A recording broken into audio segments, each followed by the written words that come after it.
주님을 영원히 찬양해요. 나의 전부이신 나의 주님.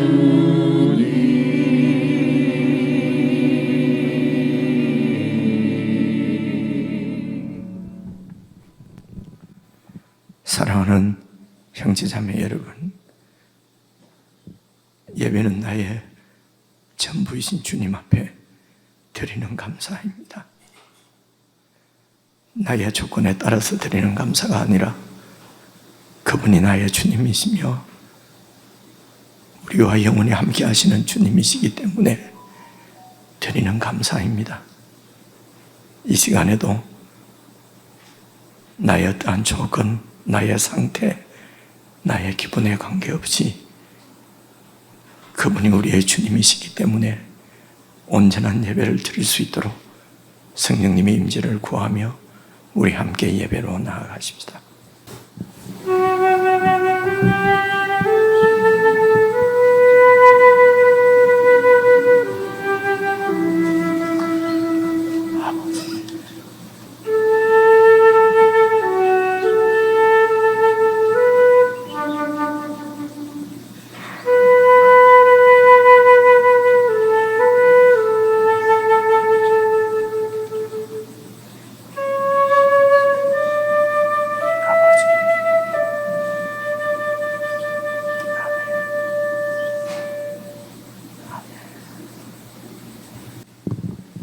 그러므로 주 안에서 갇힌 내가 너희를 권하노니 너희가 부르심을 받은 일에 합당하게 행하여 모든 겸손과 온유로 하고 오래 참음으로 사랑 가운데서 서로 용납하고 평안에 매는 줄로 성령이 하나 되게 하신 것을 힘써 지키라. 몸이 하나요 성령도 한 분이시니 이와 같이 너희가 부르심의 한 소망 안에서 부르심을 받았느니라. 주도 한 분이시요 믿음도 하나요 세례도 하나요 하나님도 한 분이시니 곧 만유의 아버지시라. 만유 위에 계시고 만유를 통일하시고 만유 가운데 계시도다. 아멘.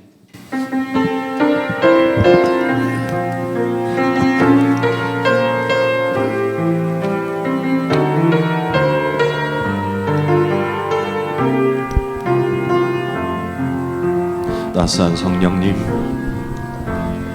따스한 성령님,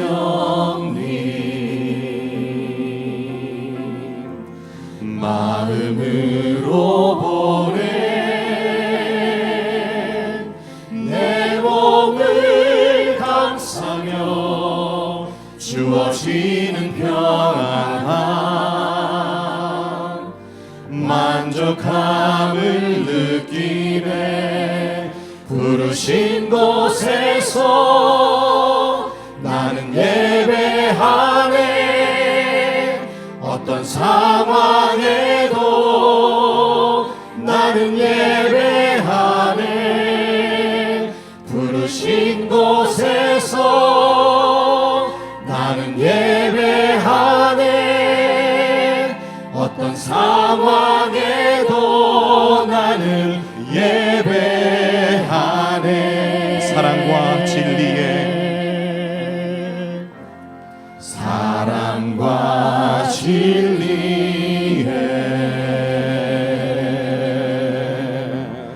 한 줄기 빛보내 내 몸을 감싸며 주어지는 평안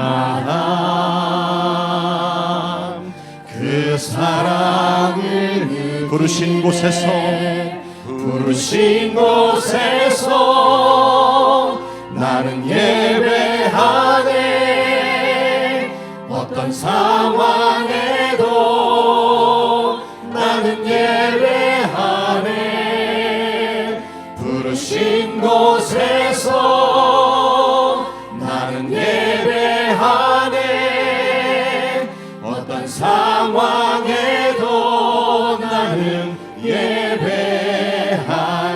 내가 걸어갈 때 길이 되고, 내가 걸어갈 때 길이 되고 살아갈 때 삶이 되는 그곳에서 예배하네. 내가 걸어갈 때 길이 되고 살아갈 때 삶이 되는 그곳에서 예배하네. 부르신 곳에서 나는 예배하네. 어떤 상황에도 나는 예배하네. 부르신 곳에서 나는 예배하네. 어떤 상황에도 나는 예배하네. 부르신 곳에서 나는, 부르신 곳에서 나는 예배하네. 어떤 상황에도 나는 예배하네. 부르신 곳에서 나는 예배하네. 어떤 상황에도 나는 예배하네.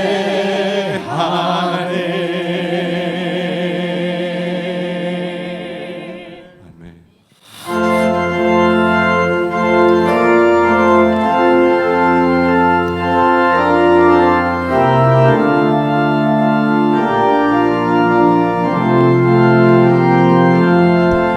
주의 확실한 약속의 말씀 듣고 주만 믿으면 구원을 얻으리라. 할렐루야 할렐루야. 내가 예수를 믿어 그의 흘리신 피로 내 죄 씻었네. 할렐루야 할렐루야. 내가 예수를 믿어 그의 흘리신 피로 내 죄 씻었네. 나의 갈 길이 험하고 위험하나 항상 예수의 도우심 믿고 가네. 할렐루야 할렐루야.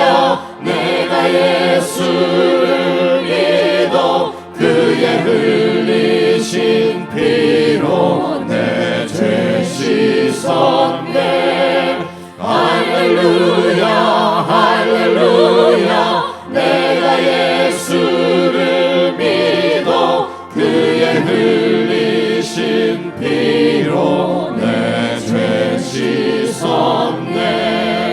주의 보좌에 천사들 둘러서서 우리 구주를 높이어 찬양하네. 할렐루야 할렐루야. 내가 예수를 믿어 그의 흘리신 피로 내 죄 씻었네. 할렐루야 할렐루야. 내가 예수를 믿어 그의 흘리신 피로 내 죄 씻었네.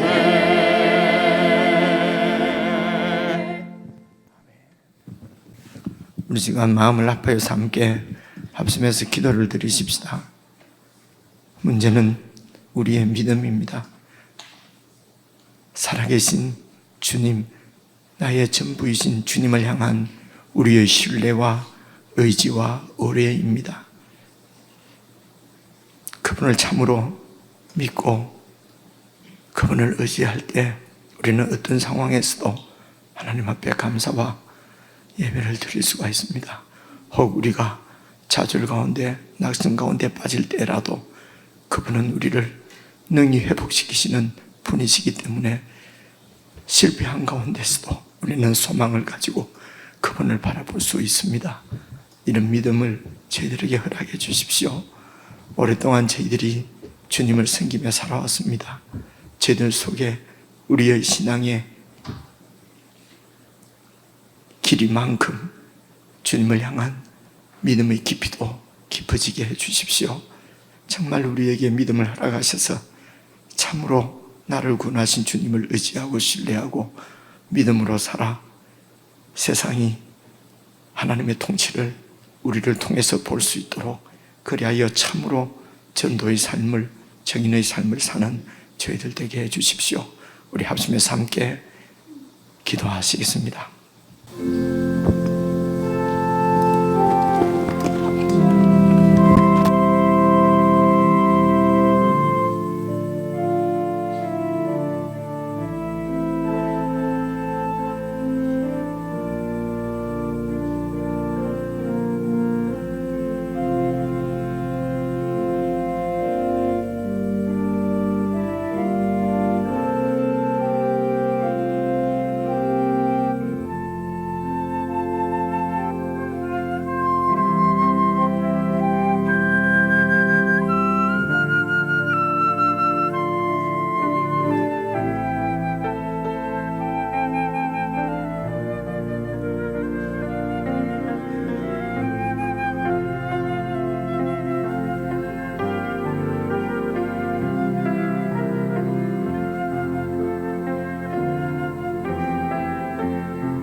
지극히 높은 주님의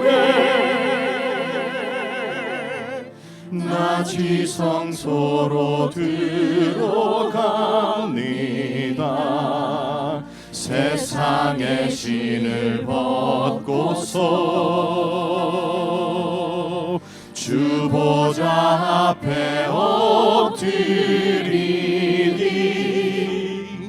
내 주를 향한 사랑과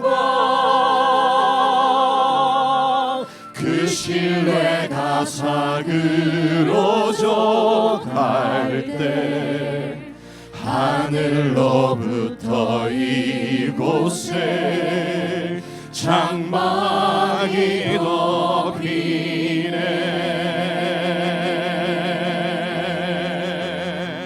이곳을 덮으소서.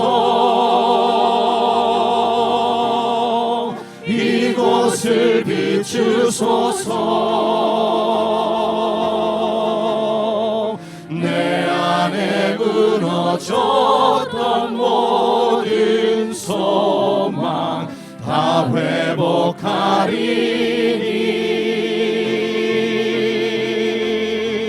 이곳을 지나소서.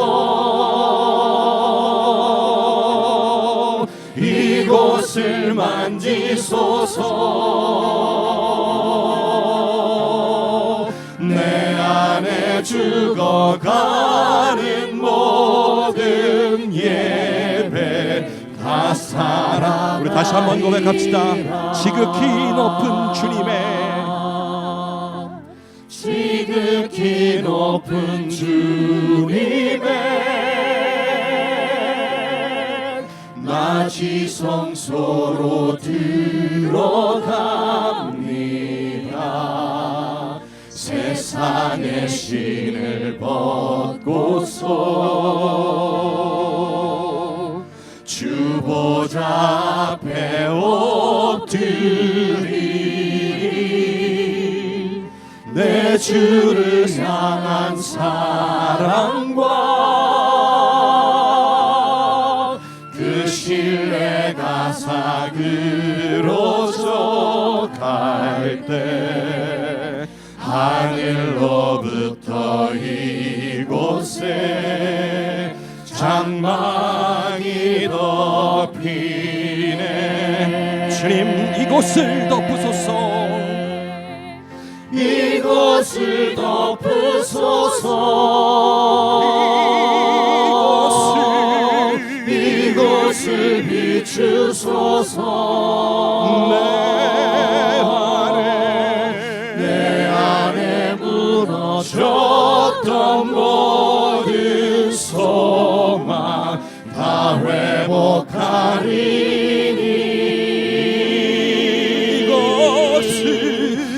이곳을 지나소서. 이곳을 만지소서.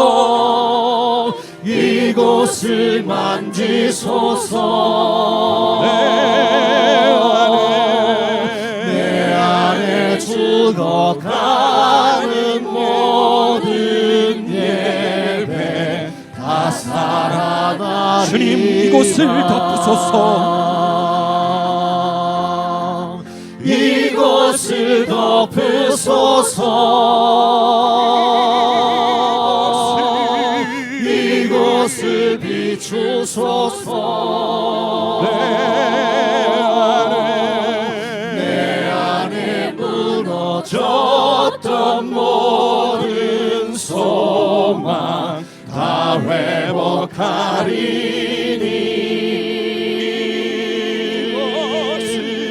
이곳을 지나소서. 이곳을 만지소서. 내 안에 죽어가는 모든 예배 다 살아나리라. 이곳을 덮으소서. 이곳을 덮으소서. 이곳을 비추소서. 내 안에 무너졌던 모든 소망 다 회복하리니.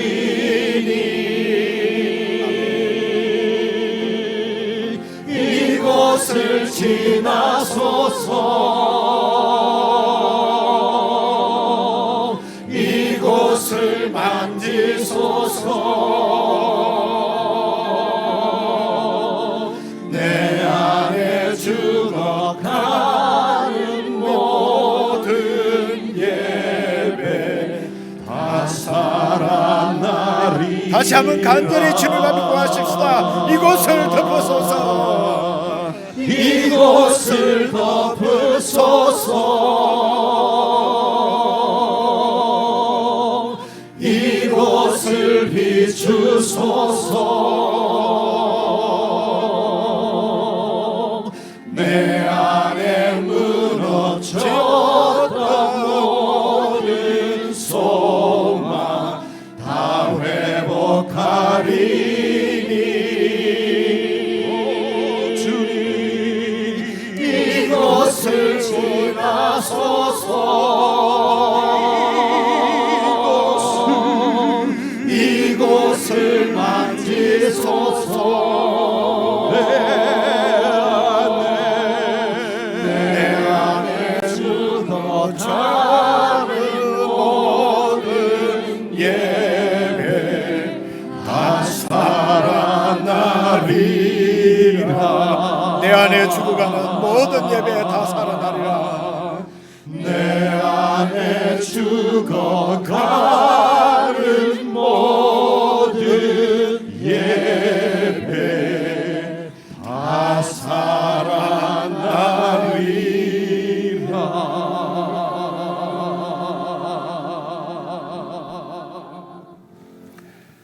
하나님 아버지, 이곳을 주의 임재로 덮으시고 이곳에 주님께서 거느시며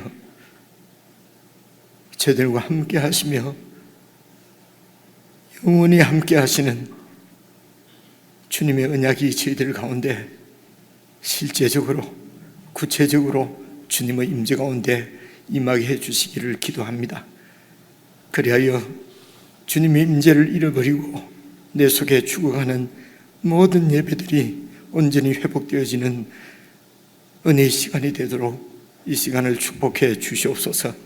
아버지 하나님, 몸은 이곳에 나와 있지만 마음은 주님을 만나지 못하고 주님께 온전히 드리지 못하는 심령들 주님께서 긍휼히 여겨주시고 이 시간 은혜를 베푸셔서 참으로 살아계신 하나님을 만나게 해주시고 우리와 영원히 함께 하시는 목자이신 그분을 만날 수 있도록 은혜를 베풀어 주시옵소서. 그리하여 하나님과 영원한 화평한 관계를 누리게 하시고 우리의 주님이신 예수 그리스도의 목자 되신 그분의 인도를 신실하게 받는, 그리하여 참으로 잔잔한 시냇가로 푸른 초당으로 인도하시는 그분의 생명을 누릴 수 있도록 은혜를 베풀어 주시기를 간절히 기도합니다. 교회 가운데 주시는 주의 말씀이 우리를 소생케 하실 줄로 믿습니다. 성령 하나님, 은혜를 베풀어 주셔서 주님의 말씀을 저희들이 들을 때에 그 말씀이 우리 가운데 참으로 생명이 되어질 수 있도록 역사해 주시옵소서. 우리 주 예수 그리스도의 이름으로 기도드리옵나이다. 아멘.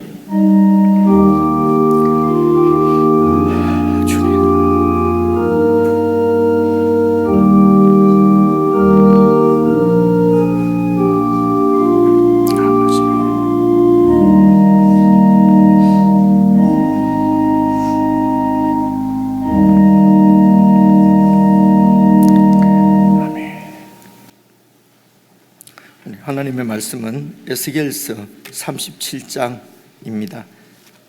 제가 가지고 있는 성경은 구약 성경 1210페이지입니다.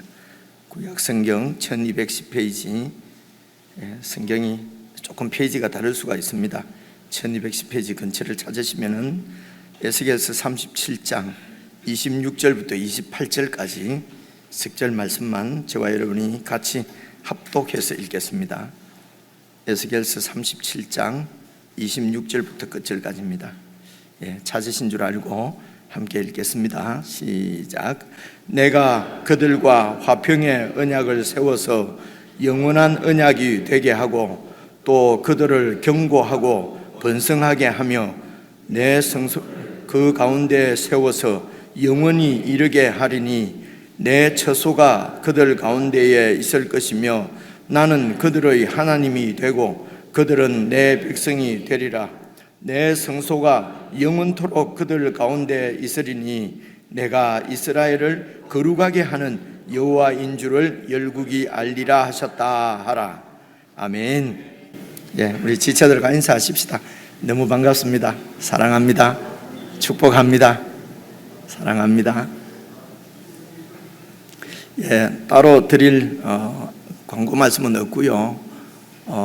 저희들 지금 이제 2층에서는 우리 자녀들이 중고등부 자녀들이 예배를 드리고 있고요. 2부 11시 예배 때는 우리 초등부 이제 우리 자녀들이 아이들이 예배를 드립니다. 이제 보통 여러분 이제 다음 세대를 위해서 우리가 어떻게 헌신할 것인가, 어떻게 뭐 이렇게 할 것인가, 틀렸다는 얘기는 절대로 아니고요. 이제 다음 세대, 그러니까 본 세대는 지금 저희들이고 그 아이들은 우리 자녀들은 다음 세대니까 아무래도 좀 후순위로 밀리는 것 같지 않아요? 여러분 생각에. 그래서 저 개인적으로는 지금 여기서 함께 예배드리는 우리 자녀들도 본 세대다 이렇게 믿습니다. 그렇죠? 그래서 이제 저희들 유초등부나 그리고 초등부나 중고등부에 사실은 그 교사 하시는 지체들이 거의 뭐 20-30년 경력을 갖고 계시는 진짜 유능한 교사들이거든요. 그리고 감사하게도 잘 아이들이 안 와요. 그래서 이제 교사들이 그냥 거의 한 분이 한두 명 마크해서 이렇게 가르칠 정도로 아주 복됩니다. 그래서 제 생각은 이 아이들이 본세대이기 때문에 교회에 계속 관심과 이런 그 섬김을 교회에서 우리 자녀들에게 베풀어야 될 것 같고요. 그리고 가장 큰 섬김은 사실은 그 교회에서 1시간 예배 드리는 것보다도 가정에서 부모를 보고 배우는 것이 더 크거든요. 근데 교회에서 선생님들이 아무리 이렇게 믿음으로 말씀으로 가르쳐도 되게 집으로 가서 부모들이 믿음 없이 사는 모습을 보게 되면은 아이들 교육이 사실은 되지를 않습니다. 그래서 그런 의미에서는 본 세대 중에서도 저희 어른 세대들이 더 좀 중요하지 않나. 그래서 어른이기 때문에 중요하다가 아니고 아이들이 우리들 본을 보고 믿음을 배우니까요, 신앙을 배우니까 참 이게 늘 마음이 그냥 막 교회에서 아이들 다 데리고 있어 버릴까 이런 마음도 정말 죄송합니다. 그렇습니다. 가정에서 부모가 하는 대로 성경대로 성경적인 가치관으로 살면은요, 아이들도 그렇게 크고요. 근데 부모님이 세속적인 세상적인 가치관으로 살면은 교회에서 아무리 가르쳐도 참 어렵습니다. 근데 저희 여기 계신 분들은 이제 다 이제 뭐 자녀들이 다 장성해 버렸고요. 그러니까 지금이라도 저희들 장성한 자녀들에게 끊임없이 자꾸 잔소리하지 말고 그냥 그리스도인의 성경적인 가치관을 가지고 지금이라도 자녀들을 그렇게 대하면 좋겠는데, 자기는 못하면서 우리 부모들이 말입니다. 자꾸 이렇게 말을 하니까 이게 잔소리가 되는 거거든요. 자기는 그래 안 하면서 우리 보고만 자꾸 하란다고 이런 그래서 이런 얘기가 드리는 얘기는 한 2주 전에 우리 이제 그 초등부 아이들이 성경 학교를 했습니다. 그리고 이제 8월 초 되면은 중고등부 아이들이 또 이제 중고등부는 조금 컸기 때문에 이제 고신대학에서 하는 연합 이런 2박 3일 하는 집회가 있습니다. 이제 우리 담당 목사님이 아이들 데리고 갈 텐데요. 그런데 주로 아이들이 그런데 못 오는 이유가 엄마가 학원 가라 해서 못 가요. 주로 이렇거든요. 참 이런 얘기 들으면 이제 선생님들이 힘 빠지죠. 이걸 꼭 해야 되나? 이제 이런 그런 생각들을 사실은 이 교사들이 그렇게 어려움을 좀 갖고 있습니다. 이제 초등부 아이들이 성경학교를 했는데 그 영상을 한 5분 정도 됩니다. 한번 보고 또 우리 자녀들을 위해서 여러분 좀 기도하는 마음으로 시청해 주시고 우리 신앙이 전수되는 것이 또 우리 세대의 책임이니까 이 일을 위해서도 계속 기도해 주시면 좋겠습니다.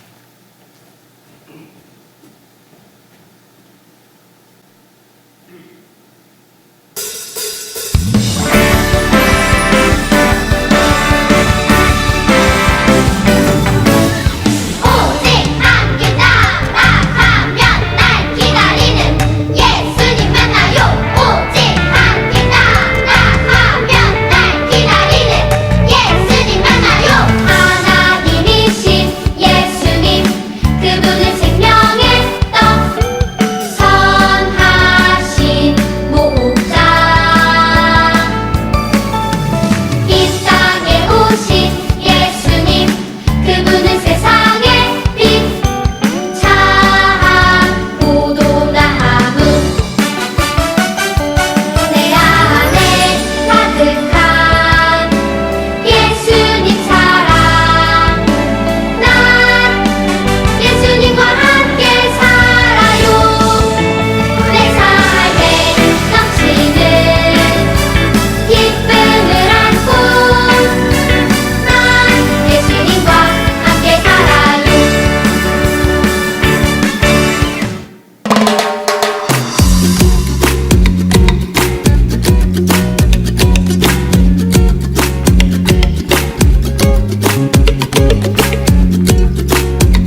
원해요.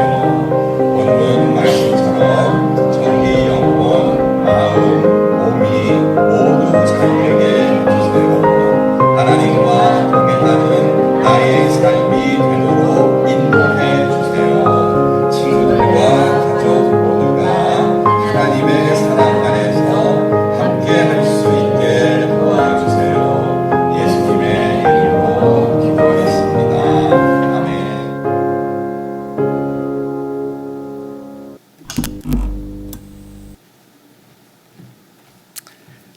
별로 재미가 없죠?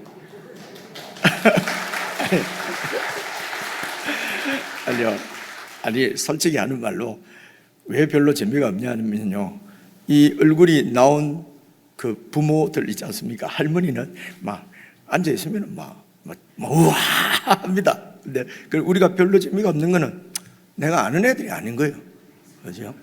그래서 이런 말씀을 왜 드리냐면은 막 다 그냥 우리가 정말 이야 죄가 나왔구나 될 수 있을 정도로 아이들도 다 좀 알고 이러면은 그게 가족 아니겠어요, 그죠? 근데 교회는 맨 하나님의 가족이다 그러면서 실제로는 뭐 제가 누구야? 자, 그런 이제 이게 현실인 것 같습니다. 자, 이런 문제들도 이제 어떻게 해결할 것인지 자, 성경을 살펴보기 전에 우리 아이들을 위해서 잠시 한 1분 정도 여러분 개인적으로 기도하는 시간을 좀 가졌으면 좋겠습니다. 이 아이들이 신앙으로 잘 자랄 수 있도록 교회가 함께 아이들을 잘 섬길 수 있도록, 그리고 수고하는 교사들을 위해서도 여러분 그렇게 한 30초, 한 1분 정도 우리 같이 묵상으로 기도하십시다. 아버지,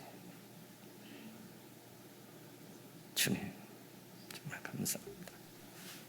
여러분들을 주옵소서. 사랑하는 주님, 주시옵소서. 아버지, 주님 감사합니다. 아버지 주시옵소서.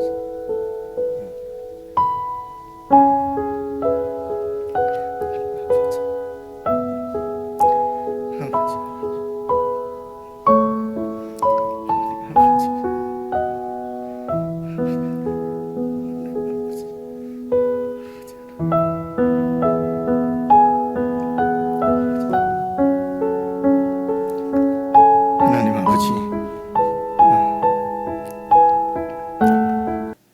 지난날을 생각해 보니 우리 아이들의 내 자녀의 신앙보다도 또 이 땅에서 편안하게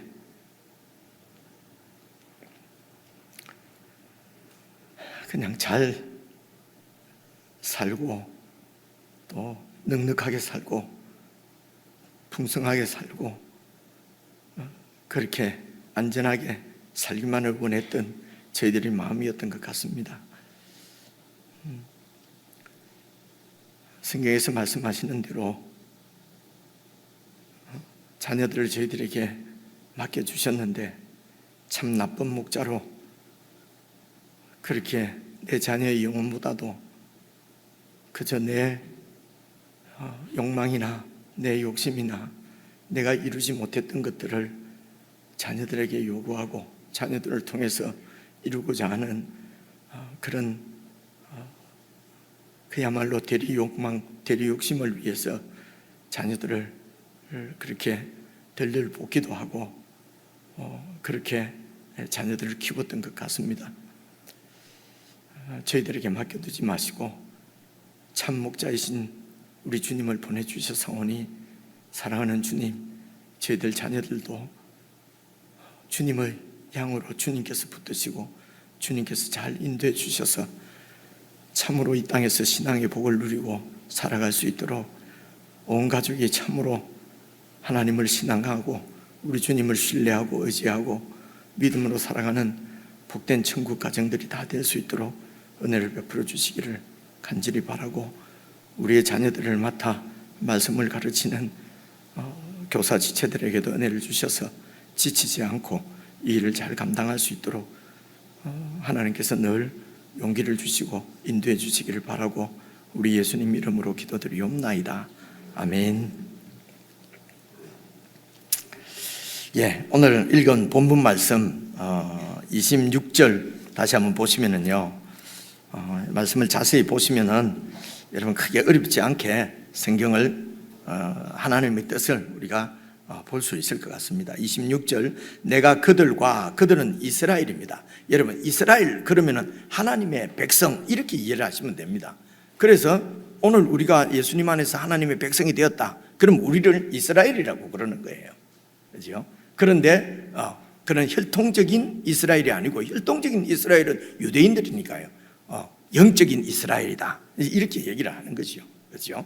자, 그래서 여기에 내가 그들과 화평을 언약을 세워서, 이 말은 그들은 하나님께서 이스라엘, 그 당시 역사적으로 이 당시에 에스겔 시대에, 그러니까 지금부터 BC 6세기 이럴 때에 그 이스라엘 백성들과 화평의 언약을 세워서, 화평이라는 말은 하나님과 그 백성들 가운데 이렇게 평화, 자꾸 죄를 짓고, 그 죄라고 하는 것은 하나님이 구원을 해주셨는데도 계속해서 자신의 그 생존에 대한 두려움, 그리고 또 이런 번영에 대한 욕망, 이런 것 때문에 자꾸 바알을 섬기고 우상을 섬기니까요. 그래서 하나님이 주신 것으로 만족하지 못하고, 그것으로 안심하지 못하고 자꾸 이웃의 것까지도 뺏어서 내 것을 많게 하려고 하고, 이렇게 해서 하나님과의 관계가 아주 원수 관계처럼 그렇게 되어 있는데, 이 관계를 하나님께서 내가 그들과 화평의 언약을 세우시겠다는 것입니다. 그렇죠? 그래서 그 화평의 언약은 좀 가다가 변하는 것이 아니고, 어떤 언약이라고요? 영원한 언약이 되게 하고, 이 정도까지만 읽어도 하나님께서 이스라엘 백성들과 맺었던 이 화평의 언약, 영원한 언약은 바로 예수님을 통해서 이루어진 예언이구나, 이런 게 그냥 느낌이 오잖아요. 그죠? 안 오시는 분 손 들어보세요. 다 오잖아요. 그죠? 그러니까 근데 우리는 이렇게, 그래서 바로 예수님 이래 버리면은, 너무 건너뛰어 버리면은 이 과정 중에 은혜를 우리가 누리지는 못해요. 그냥 이거 예수님이야. 그래서 예수님 안에서 우리가 구원받은 우리야 이래 버리면은, 방금 드린 말씀대로 맞는데, 틀린 건 아닌데, 지금 성경에서 지금 BC 600년, 근데 예수님이 오셨을 때는 AD 이제 30년, 그죠?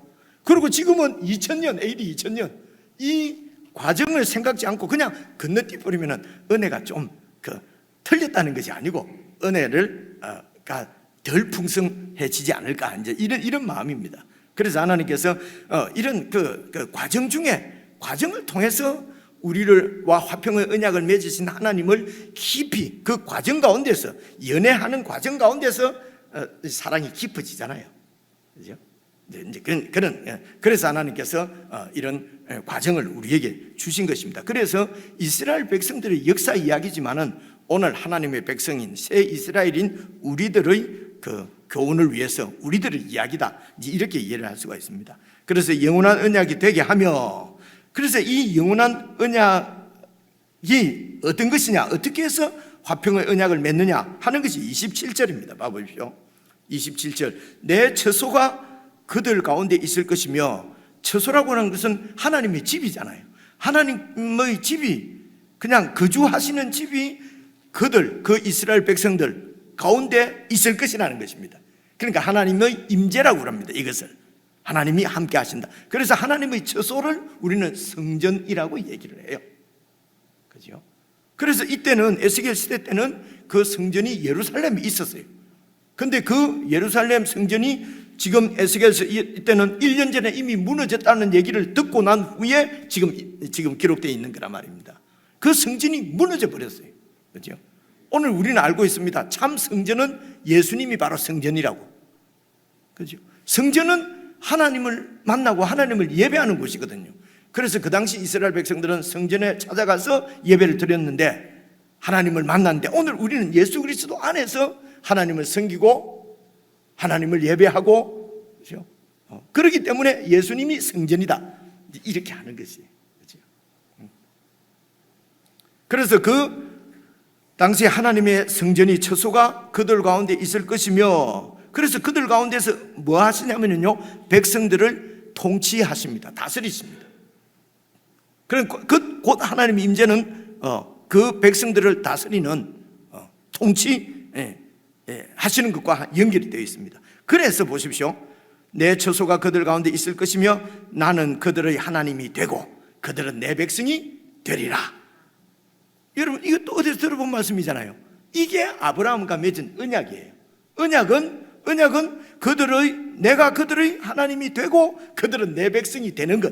그래서 하나님 나라죠. 나라가 세워지는 것이 하나님의 언약이에요. 하나님의 뜻이에요. 그 하나님의 뜻을 아브라함에게 언약으로 주신 것입니다. 그렇죠? 약속을 하신 것입니다. 그냥 하나님이 그냥 하시면 되는데 사람하고 약속을 하고 그 약속을 당신이 이루어 가시는 것입니다. 그런데 그 약속을 이루려고 하는데 선택한 하나님의 백성인 이스라엘이 하나님의 통치를 안 받는 거예요. 하나님의 통치를 받지 않고 자꾸 우상을 섬기고 자기 욕심대로. 하나님의 통치를 어떻게 받습니까? 하나님이 주신 율법. 그죠? 율법을, 하나님이 주신 규례와 율례를 행하는 것이 하나님의 통치를 받는 것이요. 그런데 하나님의 율법을 버리고, 그 율법의 내용은 나 외에 다른 신을 두지 말고 형상도 만들지 말고 이렇게 하나님의 이름을 망령되이 일컬지 말고 이것이 하나님을 사랑하라고 하는 율법이에요. 그리고 5계명부터 보면은요, 이웃일 것을 탐내지 말고 빼앗지 말고 있는 것으로 섬기고 서로 사랑하고. 그래서 애굽 제국과 같은 바벨론 제국과는 완전히 다른 정말 사랑과 평화의 나라를 세우려고 하시는 것이 하나님의 뜻인데 이 뜻을 이 이스라엘 백성들이 지키지를 행하지를 않는 것입니다. 그래서 이렇게 그래서 바벨론에게 또 내어주시기도 하고 그랬는데 이제 다시 하나님께서 또 말씀을 하십니다. 언약을 이제 갱신하시는 거죠. 그죠? 내가 이제 다시 또 내가 그들을 구원해서 다시 또 하나님 나라를 세워보겠다 하는데 이 언약은 이제는 갱신이 아니고 영원한 언약이란 말이에요. 영원한 언약을 세우시겠다는 것입니다. 이거는 새 언약을 얘기합니다. 새 언약. 그래서 이 말씀을 지금 37장 마지막 부분인데요, 더 잘 이해를 하시려고 하면은 이 말씀을 하시기 위해서 여러분 지난주에 살펴본 그 마른 뼈 환상을 말씀하신 것이에요. 마른 뼈 환상. 지난 주일날 들으신 기억이 나죠, 그죠? 그 마른 뼈 환상이 뭡니까? 뭐 어려운 게 아니에요. 하나님께서 에스겔에게 환상을 보여주셨는데 그 환상이 어떤 거냐? 골짜기에 여러 뼈들이 막 수많은 뼈들이 골짜기에 있는 거예요. 여러분, 뼈는 무엇입니까? 죽은 지 오래된 거예요. 그래서 이 살은 다 썩어지고 뼈만 막 무더기로 그 골짜기에 확 이렇게 있는 거예요. 그런 환상을 보여주신 것이요. 그러면서 하나님께서 에스겔에게 물어보십니다. 이 뼈들이 살겠느냐? 그죠? 이 뼈들이 살겠느냐? 아니, 그럼 뭐 물어보나 마나지요. 죽은 지 오래된 그래서 이 몸은 다 썩어버리고 지금 뼈들만 앙상하게 막 남아있는데 그런 뼈들이 어떻게 살아납니까? 그래, 뼈들은 살지 못하지만은 생명을 창조하신 하나님은 그 뼈들을 다시 살릴 수 있을 것이기 때문에 그래서 에스겔이 어떻게 대답을 하지요? 주님이 아십니다. 주님이 아십니다. 주님께서 살리시기로 결정하시면 사는 것이고 죽이시기로 결정하시면 뭐 끝이고 그렇게 주님이 아십니다. 그러니까 이제 하나님이 에스겔을 보고 내 말을 대언하라. 그래서 하나님의 말씀은 곧 하나님의 뜻이에요. 하나님의 뜻으로 하나님의 말씀으로 여러분 온 세상이 창조되는 것입니다. 하나님 말씀대로 이루어지는 것입니다. 그래서 말씀을 대언하라고 그러잖아요. 야, 뼈야 이렇게 살아나라. 그러니까 이제 이렇게 뼈들이 다 이렇게 그 몸에 힘줄이 붙고 살이 붙고 그리고 생기가 들어와서 많은 군대가 되었다라고 하는 것이 지난 주일 그 마른 뼈의 환상이었어요. 이 마른 뼈의 환상이 단순히 우리도 나중에 다시 부활한다 이 얘기를 하시려고 하는 것이 아니고 이 마른 뼈의 환상이 바로 오늘 방금 읽은 영원한 언약하고 연결이 된다는 것입니다. 그렇죠? 자, 어떻게 이 마른 뼈의 환상을 해석하시는 것이 여러분 11절부터 지난주에 살펴본 말씀인데요, 11절부터 14절까지 내물을 채라고 그랬잖아요. 11절부터 14절까지가 이 10절까지의 마른 뼈 환상에 대한 해석입니다. 보십시오. 11절. 또 하나님께서 여호와 하나님께서 내게 이르시되 인자야 이 뼈들은 이스라엘 온 족속이다. 이렇게 해석을 해주시잖아요, 주님께서. 그죠? 뼈들이 뭐냐? 죽은 사람들이 다 살아난다. 나도 살아난다. 틀린 말은 아닌데, 이 지금 이 에스겔에게 보여주신 뼈의 환상은 바로 그 보여주신 하나님께서 해석을 해주십니다. 11절. 인자야 이 뼈들은 이스라엘 온 족속인데, 그 이스라엘 온 족속들이 말하기를 우리의 뼈들이 이렇게 다 말라버렸고, 그래서 우리에게는 소망이 없어졌으니 우리는 다 멸절되었다. 이 뼈들이, 이스라엘 민족들이 이렇게 얘기하고 있다는 것입니다. 왜냐면요, 이제는 바벨론에게 완전히 침략을 당해서 그래서 포로로 잡혀와 있는 에스겔과 함께 있는 그 이스라엘 백성들 포로로 잡혀와서 한 가닥 희망을 갖고 있었던 것이 예루살렘으로 하나님께서 우리를 다시 보내주실 것이다. 왜냐하면 그곳에 성전이 있기 때문에, 하나님이 거기에 계시기 때문에 하나님께서 우리를 오랫동안 이렇게 버려두지 않으시고 우리를 구원해 주실 것이다. 그래서 어떤 선지자는 2년 안에 하나님께서 그 일을 하실 것이다. 그렇죠? 저는 기억이 나시죠? 예레미야도 이제 그렇게 그런 시대 때 그러고 그렇게 소망을 갖고 있는데 이 예루살렘 성이 무너지고 성전이 파괴되었다고 하는 소문을 들은 것입니다. 그렇죠? 그 소문을 딱 들으니까 이제는 마른 뼈와 같이 아무런 소망이 없어요. 이제는 다시 돌아갈 수 있는 소망도 없어졌습니다. 그래서 우리가 이렇게 멸절되었는데 어떻게 구원 회복이 있을 수 있겠느냐? 그래서 에스겔이 하나님이 회복시켜 주신다. 웃기는 소리 하지 마라. 그죠? 그래서 우리는 다 멸절되었느냐? 이것은 냉소적이고 하나님을 조소하는 듯한, 하나님의 말씀을, 하나님이 살아계시다면 어떻게 우리를 이렇게 망하게 하셨을까 하는 데 대한 하나님에 대한 원망도 좀 들어있는 것 같지 않아요? 그죠? 우리는 다 멸절되었는데 이렇게 말하고 있다. 그러므로 12절, 그러므로 너는 내 말을 대언하라. 대언하여 그들에게 이르기를 주 여호와께서 이같이 말씀하시기를 내 백성들아, 다 죽어 말라 비틀어져 있는 이런 백성을 하나님께서 아직도 내 백성아 이렇게 부른단 말입니다. 내 백성들아, 내가 너희 무덤을 열고 너희로 거기에서 나오게 하고, 그리고 이스라엘 땅으로 내가 들어가게 내가 할 것이다. 마른 뼈를 내가 다시 살릴 것이다 하는 말과 똑같지요. 그래서 마른 뼈로 보여주신 그런 이스라엘 백성의 모습이 무덤 안에 들어가 있는, 무덤은 죽은 사람을 두는 곳이지 않습니까? 그러니까 죽었기 때문에 끝난, 아무런 소망이 없는, 그 소망이 없다고 보여지는데 그 무덤 문을 열고 시체를 다시 살리시겠다는 것입니다. 그러니까 마른 뼈 환상과 무덤을 열고 내가 너를 살리겠다는 것하고도 연결이 되는 말씀입니다. 그래서 무덤을 열고 너희로 거기서 나오게 해서 이스라엘 땅으로 들어가게 해서 다시 회복시키신다는 것입니다. 그런데 말입니다, 죽은 것과 같이 무덤에 있는 것 같은 그런 이스라엘 백성들을 다시 살려서 이스라엘 땅으로 보냈어요. 여러분, 이걸로 끝나면 어떻게 되겠습니까? 그곳에서 또 생존에 대한 두려움, 그죠? 그리고 번영에 대한 욕망, 이런 것 때문에 또 하나님을 온전히 신뢰하지 못하고 또 우상 섬기고 또 빼앗고 싸우고 그럴 텐데요. 그죠? 그래서 필요한 것이 여러분 13절입니다. 보십시오. 내 백성들아, 내가 너희 무덤을 열고 너희로 거기에서 나오게 한즉 그래서 너희는 내가 여호와라는 말은 언약을 지키시는 하나님입니다. 언약을 지키는 줄 네가 알리라. 그런데 이걸로 끝내면은 또 너희들이 언약을 어길 것이기 때문에 14절, 내가 또 내 영, 성령님입니다. 하나님의 영을 너희 속에 두어서 너희가 살아나게 하고, 그리고 내가 또 너희를 너희 고국 땅에 두리니 나 여호와가 이 일을 말하고 그리고 이 말을 이룬 줄을 너희가 알게 될 것이다. 그래서 여러분, 이 다시 지금 무덤에 있는 것과 같은 마른 뼈와 같은 이스라엘을 다시 살리셔서 고국에 보내실 때는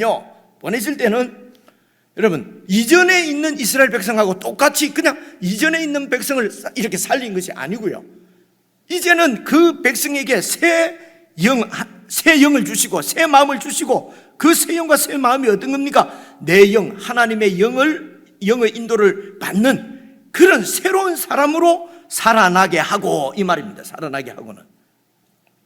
그래서 하나님께서 이렇게 이스라엘 백성들을 다시 살리실 때는 이전하고 똑같은 것이 아니에요.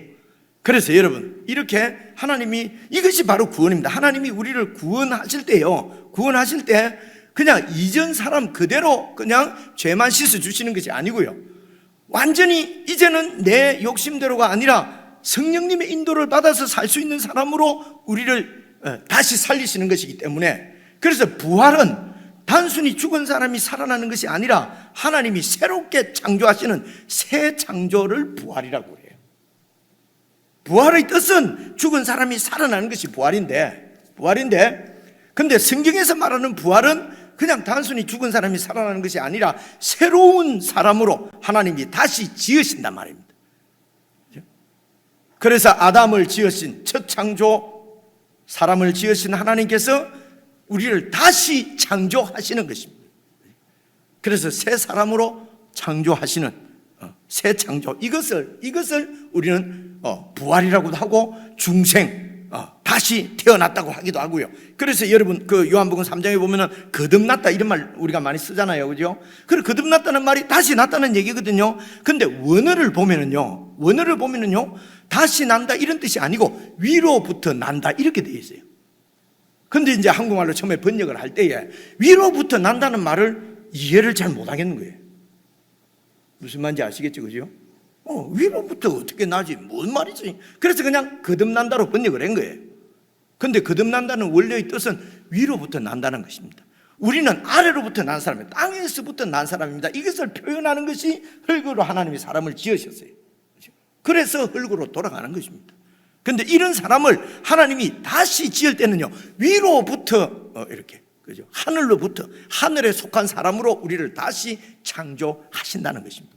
이게 중생이, 거듭남이에요. 그런데 이것을 부활이라고 부릅니다. 부활은 우리가 죽은 우리 몸이 부활하는 것도 부활이고요, 그죠? 우리의 죽은 영이 하나님을 대적하고 반역하고 모르고 떠나 살던 우리의 영을 이제는 하나님을 섬기고, 어떻게 해요? 성령의 인도를 따라서 하나님을 섬기는 그런 사람으로 다시 태어나게 하신다. 다시 창조하신다. 위로부터 난다. 거듭난다. 이런 말씀입니다. 이것이 바로 우리의 구원입니다. 이 구원의 핵심은 내 영을 너희 속에 두시겠다는 겁니다. 내 영을. 이제는 돌비에 씌어진 율법이 아니라 이제는 성령을 통해서 네 마음에 기록되어져 있는 하나님의 율례를 기록하시겠다는 것입니다. 이게 새로운 창조입니다. 이게 구원이에요. 단순히 그냥 이제 예수님이 내 과거, 현재, 미래죄를 다 용서했으니까 나는 이제 어째도 나는 천당 간다. 그죠? 맞습니다. 틀린 말은 아닌데 이것보다 훨씬 깊은 것이 하나님께서 우리에게 예수를 통해서 주신 구원이 훨씬 깊은 거란 말입니다. 그래서 어떻게 새로운 사람으로 이 새 백성의 뭐라고 그럴까요? 새 백성의 생활 모습, 그러니까 새 백성은 이제 어떤 모습으로 나타나는가, 이게 설명이 이제 15절부터 오늘 말씀 설명을 하는 겁니다. 15절, 16절, 17절까지 여러분 네모를 한번 쳐보십시오. 15절, 16절, 17절. 자, 네모 치셨죠? 자, 보십시오. 이제 이 새 창조된 이스라엘 민족의, 이스라엘 사람들의 모습이 어떤 모습이냐면요, 이렇습니다. 여호와의 말씀이 또 내게 임하여 이르시되, 인자야, 너는 막대기 하나를 가져다가, 하나님 이제 에스겔 보고 이제 이게 행위, 상징, 뭐라고 그랬죠? 이걸 뭐라고 그랬죠?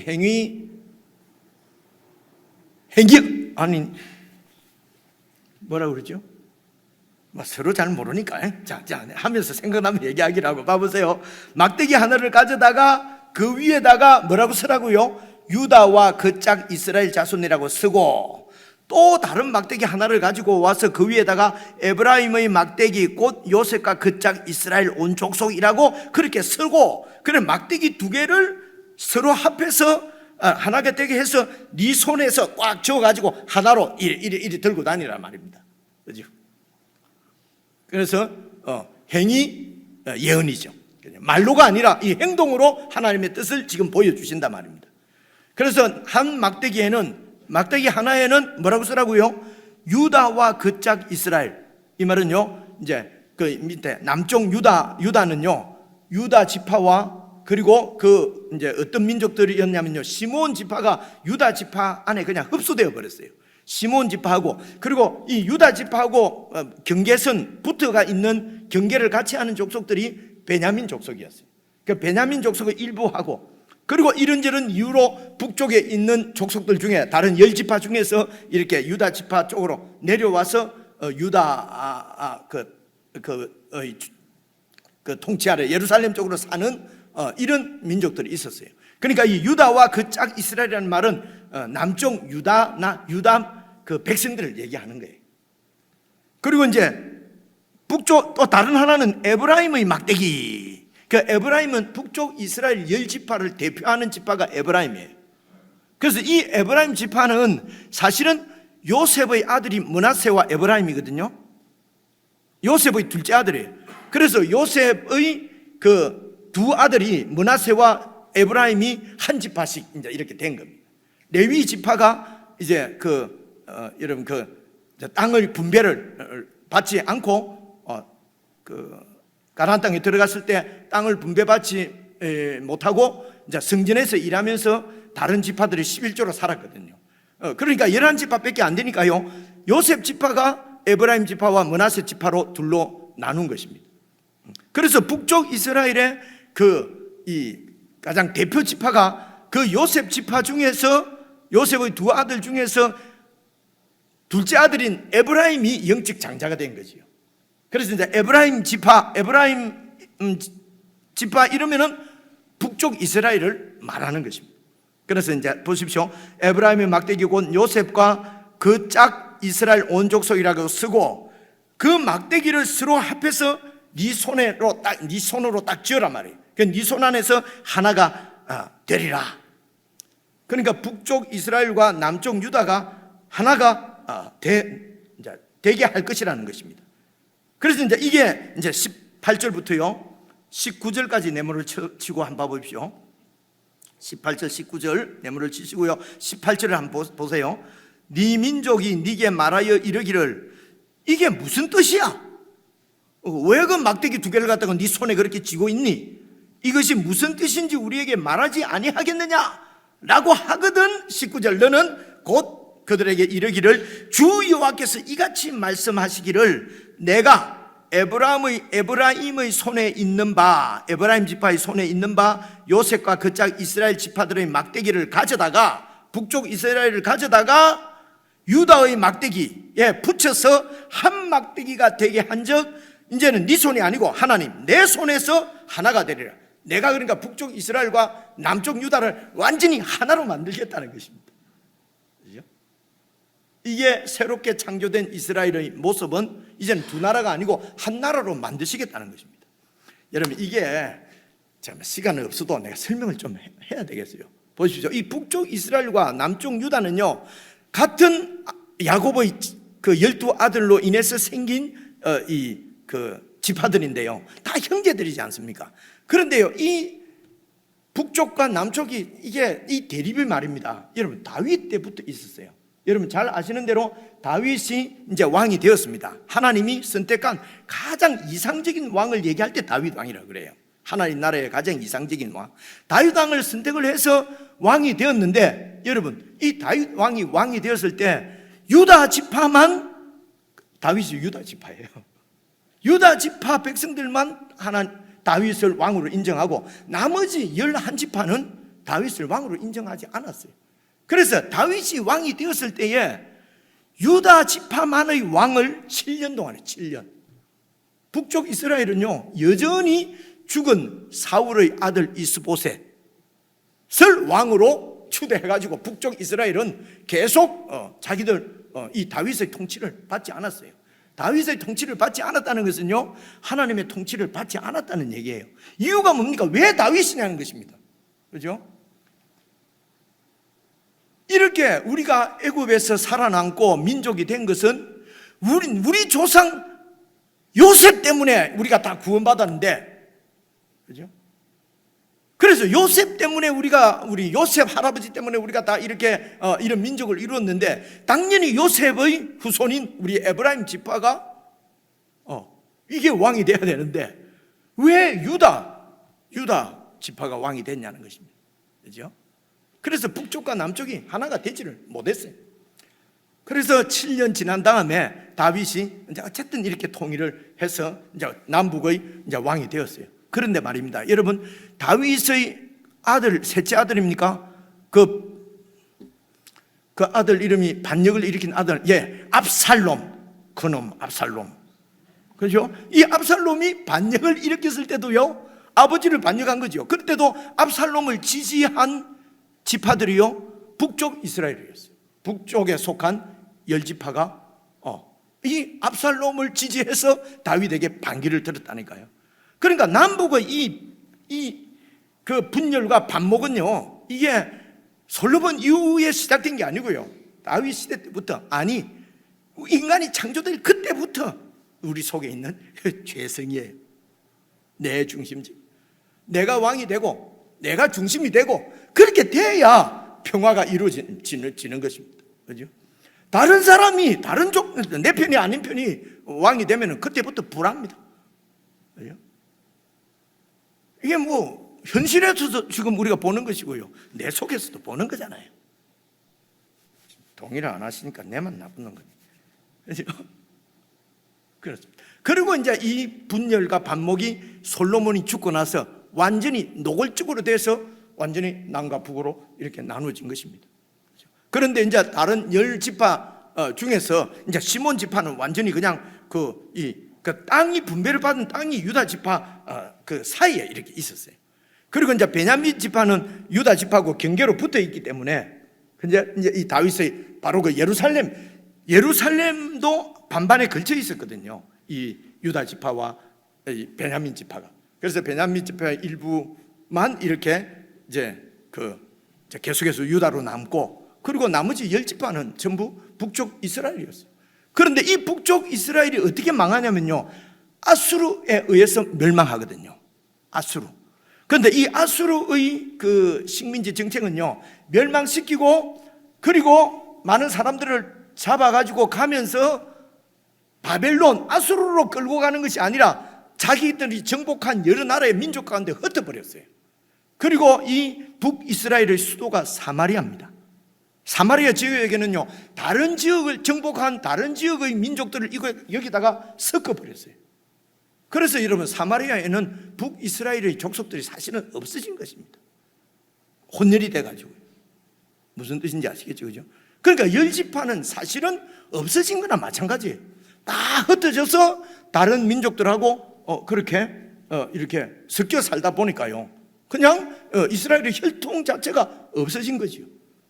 그래서 이렇게 완전히 없어져 버린 북쪽 이스라엘이 다시 회복된다고 하는 것은 불가능합니다. 그래서 골짜기에 있는 뼈와 같은 거라면, 무덤 안에 들어와 있는 완전히 썩어 문드러진 시체하고 똑같은 상태가 북쪽 이스라엘이에요. 이해가 오시죠? 그죠? 그러니까 이 북쪽 이스라엘을 다시 살려서 남쪽 유다에 붙여서 하나로 만드시겠다 라고 하나님께서 말씀하시는 거예요. 죄송합니다. 그래, 이걸 듣는 백성들의 생각이 어떻겠습니까? 그 좀 대충 되는 말을 해야지 좀 듣지. 완전히 말도 안 되는 소리를 하니까 안 듣는 거예요. 무슨 말인지 이해가 오지, 그죠? 그 상황이 지금 이 상황입니다. 그죠? 자, 그러면 어떻게 해서 하나님께서 이 하나님의 약속, 하나님의 뜻, 그러니까 뼈들은 살아나지 못하지만은 하나님께서 그 뼈들을 살리시는 분은 하나님이시니까요. 그죠? 그래서 20절부터 보시면요, 20절, 너는 그 걸선 막대기들을 무리의 눈앞에서 손에 잡고 그들에게 이르기를, 주 여호와께서 이같이 말씀하시기를, 내가 이스라엘 자손을 잡혀간 여러 나라에서 인도하며 그 사방에서 모아서 그 고국 땅으로 돌아가게 하고, 22절, 그 땅 이스라엘 모든 산에서 그들이 한 나라를 이루어서, 두 나라가 아니고 이제는 한 나라를 이루어서 한 임금이 모두 다스리게 하리니 그들이 다시는 두 민족이 되지 아니하며 두 나라로 나뉘지 아니할지라. 그들이 그 우상들과 이 두 나라로 나뉘어진 이유가 우상들입니다. 욕심 때문입니다. 가정한 모든 물건과 그 모든 죄악으로 더 이상 자신들을 더럽히지 아니하리라. 내가 그들을 그 범죄한 모든 처소에서 구원하여 정결하게 한즉 그들은 내 백성이 되고 나는 그들의 하나님이 되리라. 오늘 여기까지만 하고 마쳐야 되겠습니다. 다음 주일날 한 번 더 끝까지 그래서 영원한 언약 2편 속편을 기대하십시오. 다음 주일날 이걸 마무리하기로 하고 오늘 여기서 이제 말씀을 마칠 텐데요. 너무 좋죠, 그죠? 목사님이 마음에 들고 그래서 이제 이렇게 나누어져 있는 나라를 이제 하나로 만드시겠다는 것입니다. 한 임금을 세우셔서, 그죠? 이게 바로 여러분 다음 주일날 더 자세하게 말씀을 드리겠습니다만 이게 새 이스라엘 교회를 얘기하는 것입니다. 오늘 교회. 그래서 보십시오. 나누어져 있는 두 민족같이 되어버린 북이스라엘과 남유다를 하나로 만드시겠다는 것입니다. 그래서 분열과 반목은요, 여러분 한국 교회가 여러분 얼마나 많이 분열했는지 알 수가 없습니다. 분열. 그러면서 분열한 다음에는요 서로 이제 경쟁을 해서 이제 막 그 교세를 불리기 위해서 그렇게 해서 교회들이 많이 커졌거든요. 그래서 이제 이런 교회 이제 역사학자들이나 이렇게 얘기를 합니다. 이게 분열된 것은 안타까운 일이지만은 분열됐기 때문에 더 교회들이 열심히 전도해서 그래서 크게 소위 부흥을 했기 때문에 이것은 하나님의 뜻이다. 더 좋은 거 아니냐? 이렇게 해왔습니다. 어떤 경우에는 신학교에서도 이렇게 가르치기도 했어요. 혹시 그렇게 가르치면 안 듣는 게 좋습니다. 그죠? 그래 이것은요 교파의 그런 이기적인 욕심 때문에 그렇게 막 새를 불려서 이제 떨어져 나오는데도 교세가 잠깐만 안 되잖아요. 그래서 막 내 이런 그 욕심, 내 이런 체면 때문에 막 열심히 해서 그렇게 해서 교세를 불려놓은 그런 욕망들, 이런 욕망들을, 인간의 이런 나쁜 욕망들을 정당화하는 것이 바로 교회가 다 커졌지 않냐? 다 부흥했지 않냐? 서로 경쟁해서 부흥했으니까 이게 참 하나님의 은혜다. 절대로 그렇지 않습니다. 여러분, 새 이스라엘의 특징은 한 나라입니다. 한 임금의 통치를 받는 한 나라거든요. 그죠? 그러면 실제적으로 우리가 어떻게 한 나라를 이룰 수 있습니까? 주님이 예수 그리스도 그분이 홀로 그분 한 분만이 왕이시면요 한 나라가 되는 것입니다. 자꾸 쫓겨지는 것은요 예수 그리스도를 왕으로 말만 하고 인정하지 않고 내가 왕이 되어서 그렇게 살기 때문에 분열이 되는 것이거든요. 우리가 이런 죽음에 대한 두려움, 그리고 또 이렇게 이런 번영에 대한 욕망, 성공에 대한 욕망, 그죠? 이런 것들을 주님께 완전히 다 맡기면은 주님께서 우리의 삶을 인도하실 것 아닙니까, 그죠? 그러면은 무거운 짐진 자들이 다 내게로 오면 내가 다 내게 쉬게 할 것인데, 이런 주님을 주님으로 온전히 믿지 못하는 것 때문에 다 생기는 문제들이 이런 문제들입니다. 이런 우리들을 하나님께서 어떻게 28절에 보시면요, 내 성수가 영원토록 그들 가운데 있으리니 내가 이스라엘을 거룩하게 하는 여호와인 줄. 이 거룩하게 만드는 하나님께서 어떻게 거룩하게 만드십니까? 이제는 이 민족, 이 나라 가운데, 새 이스라엘 가운데 그분이 함께 하시면서 우리를 그렇게 만들어 가시는 것입니다. 그러므로 그 새 이스라엘인 교회 안에서, 여러분 교회 안에서, 교회를 통하여서, 교회 가운데서 함께 하시는 교회의 머리이신 예수님이 교회 안에서 그 지체인 우리들을 양육하셔서 신기한 힘도 공급하시고 모든 필요한 영적 은혜를 공급하셔서 우리를 거룩하게 만들어 가시는 것입니다. 그래서 우리가 교회를 중심으로 해서, 교회가 그리스도의 몸입니다. 맨날 예배당에 왔다 갔다 하는 말이 아니에요. 교회를 중심으로 해서 그렇게 여러분 신앙생활을 하셔야 신앙이 자라게 되어 있습니다. 그런데 교회는 나오는데 멤버십은 갖고 있는데 내 중심은 여전히 내 사업이고 내 직장이고 내 인맥이고 내 개발이고 이렇게 하면은 여러분 영적으로는 성장하거나 성숙할 수가 없다는 말씀이죠. 그렇죠? 그래서 주님을 주님으로 믿고 주님들을 따르면은 교회 안에서 우리를 성숙시키실 것입니다. 이 믿음을 가지고 우리가 찬양으로 하나님 앞에 우리의 믿음을 고백하십시다. 내 주의 나라와 주 계신 성전과 피 흘려 사신 교회를 늘 사랑합니다. 우리의 고백으로 하나님 앞에 드리겠습니다.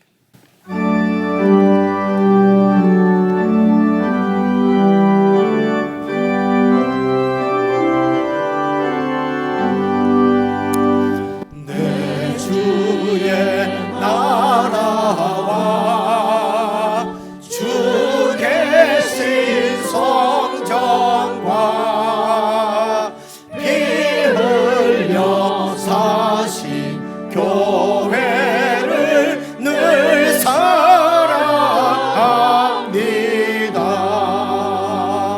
이 교회 위하여 눈물과 기도로 내 생명 다하기까지 늘 봉사하리라. 하늘의 영광과 베푸신 은혜가 진리와 함께 영원히 시온에 넘치네.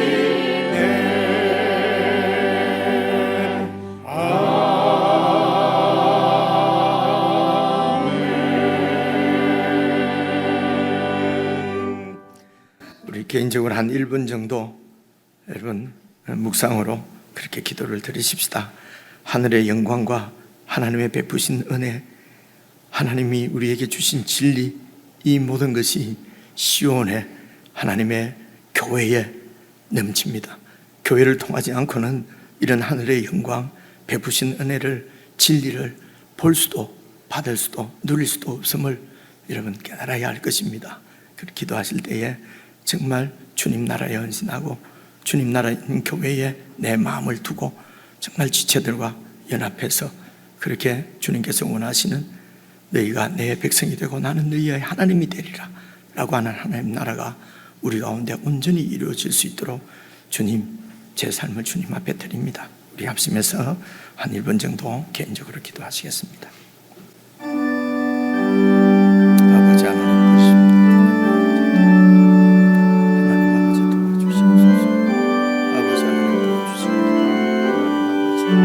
아버지 하나님 도와주시옵소서. 아버지 하나님 도와주시옵소서. 하나님 아버지 도와주시옵소서. 정말 삶을 주님을 위해 온전히 드릴 수 있도록 도와주시기를 기도합니다. 하나님 아버지 도와주시옵소서. 아버지 하나님 도와주시기를 기도합니다. 하나님 아버지 도와주시옵소서. 하나님 아버지 도와주시기를 기도합니다. 하나님 아버지 도와주시옵소서. 하나님 아버지 도와주시옵소서. 하나님 아버지 도와주시기를 도와주시옵소서. 하나님 아버지 도와주시옵소서. 하나님 아버지 도와주시기를 기도합니다. 아버지 하나님 도와주시옵소서. 아버지 하나님 도와주시옵소서. 하나님 아버지, 저희들의 간절한 소망과 소원을 주님께서 들으시는 줄로 믿습니다.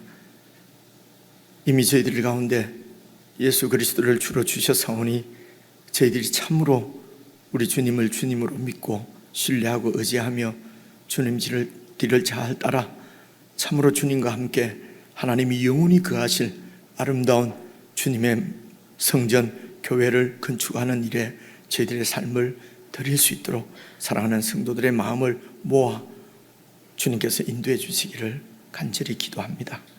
이제는 우리 주 예수 그리스도의 은혜와 하나님 아버지의 크신 사랑과 성령의 교통하심이 주님의 나라를 향하여서 소망을 가지고 그 나라의 삶을 드리기를 원하는 모든 주의 백성들에게 영원붕토록 함께 하시기를 우리 주 예수 그리스도의 이름으로 간절히 축원하옵나이다.